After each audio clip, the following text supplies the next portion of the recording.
안녕하십니까. 2025년 1월 7일 화요일입니다. 코페스 정치정보 채널에서 오늘은 삼원체제 비밀정부 갈팡질팡 대통령 체포 시도, 이런 주제로 말씀을 드리도록 하겠습니다. 공수처가 총대를 메고 윤석열 대통령 체포를 강행하려고 했지만 경호처의 강력한 반발로 무산되었고, 그러자 대통령 체포에 대한 임무 수행을 삼원체제 비밀정부의 공안 세력의 한 축인 경찰로 떠넘기려고 하다가 이미 삼원체제 비밀 공안 조직의 한 축이라는 것이 밝혀진 경찰에서 반발을 하자 또 취소를 한 바가 있었습니다. 경찰은 이미 윤석열 대통령이 비상계엄령을 선포할 수밖에 없는 국정원의 거짓 보고서를 뒷받침할 수 있는 한 축인 것이 경찰청 광주 서버를 통해서 단속 사기를 벌인 증거가 확보되었기 때문에 대통령 체포에 가담하게 되면 국민적 반발이 일어날 것을 우려해서 발을 뺀 겁니다. 그리고 그 배경에는 애국 시민들이 상당수가 한남동에 몰려들어가지고 세를 과시한 것도 있고, 그 애국 세력 그리고 외국의 언론들도 이제는 한국에 중국 정부가 직접적으로 개입한 정황들에 대해서 이야기를 하기 시작했습니다. 특히 한국 언론들의 보도 행태에 대해서 중국의 공무원이 개입한 정황에 대해서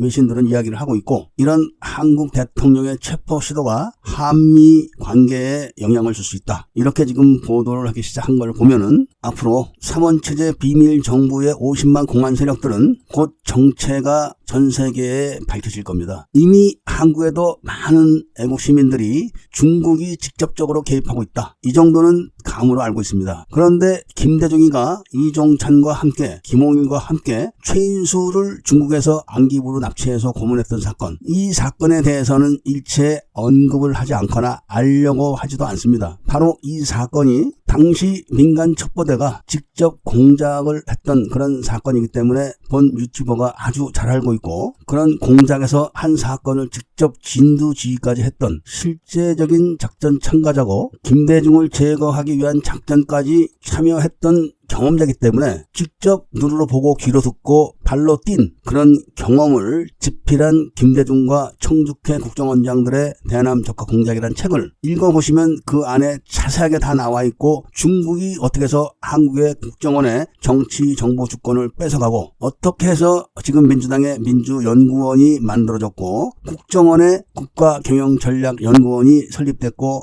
또 국가안보전략연구원이 설립됐으며, 이들 삼원체제가 운영하고 있는 한국의 비밀 정부에 50만 공안 세력들이 형성됐는가가 구체적으로 다 나옵니다. 이제 이런 내용들을 본 유튜버가 미국에서 정치 블로그로 데뷔를 해가지고 본격적으로 폭로를 하기 시작했습니다. 이제 한국의 애국 시민들은 직접 눈을 떠야 됩니다. 50만 공안 통치 세력 중에서 10만 명이 5.18 김대중 여단 병력들이 늘어난 세력이고, 5.18 자체를 기획하고 설계했던 김대중 여단 병력들이 지금 또 그 신분을 세탁해가지고 5.18 민간조사위원회 이런 거를 만들어가지고 5.18 진실을 밝히는 것도 방해하지만, 바로 삼원체제 비밀 정부에 대한 실체를 숨기고 또 그 정부에서 운영하는 50만 공안 세력들에 대한 실체를 숨기는데 앞장서고 있다는 사실을 똑바로 보고 피하식별, 진위식별 능력들을 키우셔야 됩니다. 그리고 그들이 항상 이야기하는 적을 만들지 마라, 적을 포용해서 아군으로 만들자, 이런 사탕 발림 이야기들을 경계해야 됩니다. 이념 전쟁에서 적은 적일 뿐입니다. 적을 보고 적이라고 이야기하지 못하게 하고 적을 우리 편으로 끌어들이자, 이런 주장을 하는 것은 그게 바로 선전선동인 겁니다. 김대중 정부 때 수십 년 동안 징역살이를 하면서 전향을 거부했던 장기 사상범들이 북으로 간 사실을 잊었습니까? 지금 5.18 세력들이 그래 맞다, 북한의 특수부대가 광주에 내려왔고 북한 장성 2명이 광주에 내려와서 직접 진두지휘를 했고 우리가 협조했다,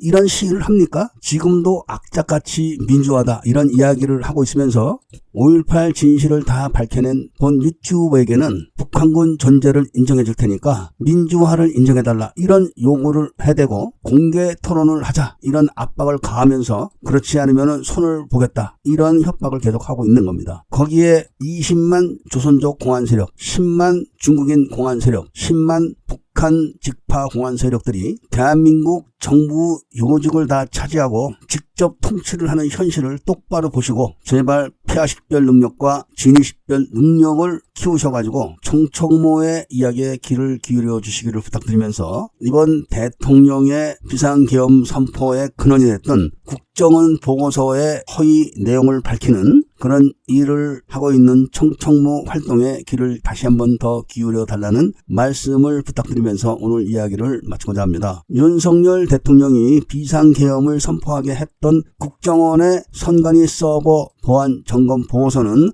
허위 보고서고 국정원의 당시 그런 발표는 바로 다음날 화곡동 보궐선거에서 다 들통이 났다는 말씀을 전해드리고 오늘 이야기를 마치고자 합니다. 이야기를 들어주신 데 대해서 감사드립니다.